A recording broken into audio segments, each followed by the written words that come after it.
Hi everyone, my name is Alex Thurrow, which I hope you know by now. As you can tell, this is not a normal podcast episode, but I didn't have time to film one this week, and I do apologize for that, but I needed to post something. So here's an update video, because there is a lot going on in my life right now, so whoever's curious of what's going on in my life right now, you can watch this video. If not, that's fine, see you later. But I will post a new episode of the Validating Podcast as soon as I can. I just wanted to make sure that I got something posted on a Sunday because that is my schedule.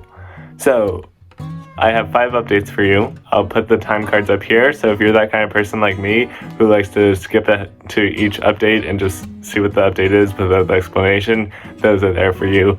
Otherwise, welcome to the whole video, and I appreciate you watching. Number 1 is my end of my student teaching experience, which is portrayed by this, which is a frame that my SP, aka teacher that I worked with, gave me, and it's these adjectives that my students, second grade students, use to describe me. So you can see respectful, wonderful, awesome, lots of them are in here, and I love these kinds of things, and I didn't have to tell her that, and she just knew somehow. So there's that, and I thought that was a great way to symbolize the end of student teaching. She also got me this interesting journal, one I would never buy myself, but I'm not opposed to it. And inside she started with a quote, and then they also, each student wrote me a little letter.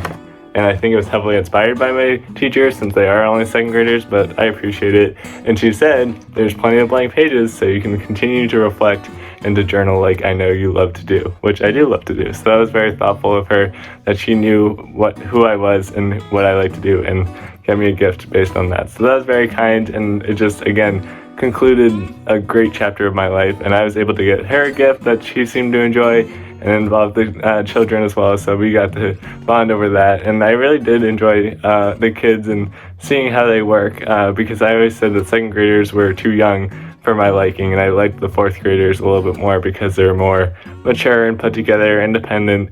And although I still kind of believe that, it was still a great eye-opening experience nonetheless to experience what second graders can do. So that was really fun, and I really enjoyed it, like I said, multiple times.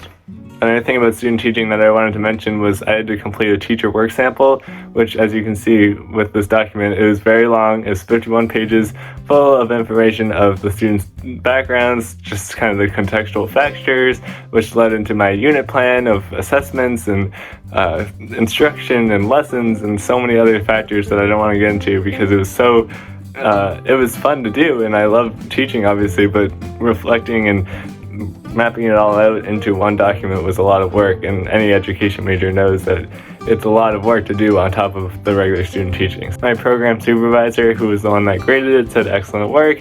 It was a pleasure working with you, and I had a great time working with them as well. So it felt good to finally submit that on Blackboard. The last assignment of undergrad was complete.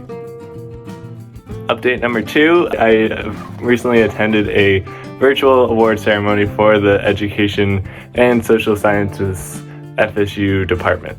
And I won this award, which is the Elementary Education Program Award, which I didn't expect, honestly, and it doesn't sound it doesn't sound great. It's just the education award, basically. So, as you know, I am an elementary education major, and I have been for the last 4 years. I've gained connections through professors and peers and everything in between to just be who I am and to do what I love, to prepare to do my dream job someday. So in the process, I guess I touched some faculty members and they nominated me for this award. 2 people out of the whole entire major won this award. Me and my good friend Stephanie were able to get the honor of getting this award. And I don't know, it feels good. It was a little strange. I got it in the mail, so I knew it was coming, but it was still like a surreal moment that my hard work did get recognized. And although so many other people worked just as hard, it felt good that they recognized me, and they said a lot of nice things, and some professors, some peers were there to cheer me on too. So I wasn't the only one to get an award. Like I said, there was plenty of other awards given out, but I was one of them. So that felt awesome. On the train of FSU, I got this tassel to symbolize my graduation. It's on Saturday, so that means it was yesterday when you're watching this, or maybe later. But I didn't want to buy a cap and gown because it's all virtual, but they did send me this nice tassel. It says 2021 on it. And I obviously didn't get the in-person graduation like I was expecting when I first started at FSU, but it's still, I will get my diploma eventually, and just the recognition that I have indeed graduated And moving on to other things, moving on to update number 4.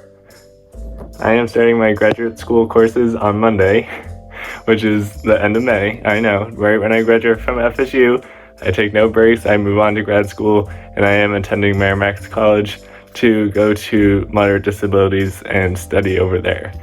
I will be attending a middle school as well as part of my fellowship. I will be working in a middle school with 6th graders and what they do over there. So I'm very anxiously anticipating this next step because, as always, I'm super excited about what's coming, but super afraid as well. So I can't wait to see how I manage with that and kind of all the other factors that go into grad school and moving away. Details to come. One thing I do know for a fact is the last update. I am working at Ashland Recreation Camp again for the 2nd year in a row, and the reason I have this arts and crafts catalog is because I'm the arts and crafts coordinator for the 2021 summer season, and my boss recently gave me this catalog full of arts and crafts supplies and just said, let me know what we need for this year. And I kept telling my parents, like, that is a scary thought, giving me a catalog of arts and crafts and not spending all of our money. I don't even know how much we have, but I know I have to be somewhat reasonable with our money, so I won't be spending all of it, but I love arts and crafts, as you probably can tell by my smile. So that's happening too. So I think that's all the updates I have for you today, but I might do one of these again in 6 months or so and see where I'm at.